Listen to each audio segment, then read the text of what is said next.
Alors, je suis Sophie Baron-Laforêt. Je suis... qu'est-ce que je suis? Je suis médecin psychiatre d'exercice public exclusif.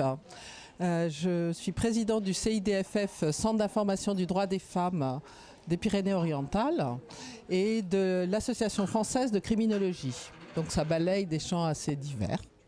Et si je suis venue, c'est oui, en tant que femme, et bien sûr, mais aussi en tant que, je dirais, de politique du quotidien. Je crois qu'on sait, alors des choses très comiques ont été dites. Moi, j'ai rien préparé. Je suis venue avec tout l'intérêt de venir dire à quel point la politique, c'est aussi ce qu'on fait chaque jour. Non seulement ce qu'on fait dans des associations, mais ce qu'on témoigne dans notre quotidien vis-à-vis de notre voisin, notre marchand de journaux, de fromage, de qui vous voulez, du travail, des gens qui travaillent avec nous.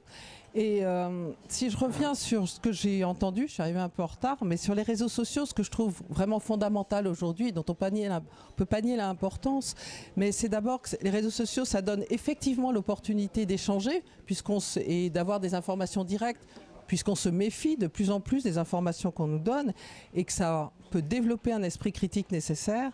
Mais à la fois, je dirais que le mauvais côté, ce serait qu'on puisse se décharger sur ce qu'on envoie sur le réseau social et puis qui est très différent de notre action et de notre pensée quotidienne. Et moi, ce que je voudrais soutenir, alors je suis moins de cette génération-là, c'est que le quotidien, c'est important dans nos choix, dans ce qu'on défend. Après, il y a toute la question économique qui a été abordée. Et à quel point finalement, oui, il y a une responsabilité des politiques vis-à-vis de ce qu'ils engagent. Et j'ai bien entendu ce qui se disait sur notamment les mairies, la mairie, mais les mairies et les politiques. À la fois, moi, forcément, je travaille dans un hôpital et la logique économique de l'hôpital, je suis désolée, oui, c'est important. Je suis responsable de ce qu'on engage comme soins au quotidien, mais l'hôpital ne sera pas là pour gagner de l'argent. Il doit respecter les moyens qu'on lui donne.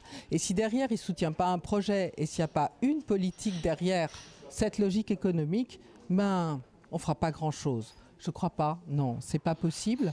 On a besoin là d'avoir des axes déterminés et des politiques partagées sur. Moi, j'ai eu l'occasion de travailler dans divers départements. Les besoins ne sont pas les mêmes, les moyens ne sont pas les mêmes, les demandes des salariés de l'hôpital ne sont pas les mêmes. On ne recrute pas des infirmières à Perpignan même, en Cerdagne, à Paris intramuros ou à Aulnay de la même façon. Ils n'ont pas les mêmes moyens de vie, pas les mêmes déterminations, que ce soit pour s'occuper des patients ou des personnes âgées. Il y a là des choses dont il faut tenir compte. Les besoins des populations ne sont pas les mêmes. On est en transfrontalier, on a des logiques vis-à-vis, forcément, de voyages pathologiques, forcément de trafic de stupéfiants. Enfin, on a des problèmes spécifiques et qu'il faut savoir partager. Et aussi, je pense, une ouverture à un processus européen. Donc, il y a beaucoup de ça qui m'apporte.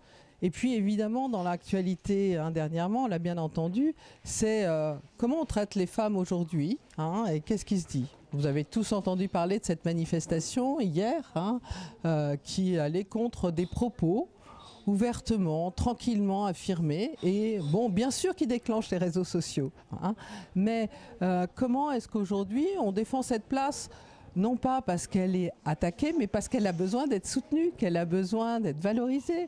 Que moi, mon souhait en parlant, c'est de permettre à d'autres de venir oser dire, venir oser proposer et être entendus.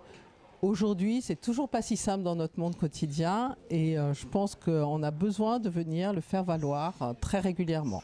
Justement, vous venez d'évoquer pas mal de thématiques. Oui. Vous avez balayé un petit peu tout ce qui s'est mentionné depuis le début. La place des femmes, est-ce que c'est les débats autour de la place des femmes dans la société, est-ce qu'ils sont assez présents selon vous dans ces campagnes-là à niveau national, ils sont complètement absents? Je ne les ai pas entendus. Je les ai pas entendus. C'est très vite ramené à ce difficile sujet de la parité qu'on peut toujours critiquer. La parité, c'est pas un but en soi, c'est un moyen. Donc effectivement, j'ai rien entendu là-dessus. Et je pense que la mobilisation se perd beaucoup et que pour beaucoup, on demande aux femmes de se soumettre à quelque chose qui est quand même d'un modèle très souvent masculin et que si on s'y plie pas complètement, eh bien très vite on n'intègre pas. pas systématiquement, mais c'est encore assez fréquent. Je peux en témoigner. Regardez, prenez le conseil d'administration de l'hôpital, prenez les chefs de service et les chefs de pôle. Combien il y a de femmes? Combien travaillent au quotidien? Mais beaucoup plus. Donc je pense que oui, on a beaucoup à faire. J'ose penser qu'on aurait beaucoup à y gagner aussi, hein, bien sûr. Okay. J'ose espérer.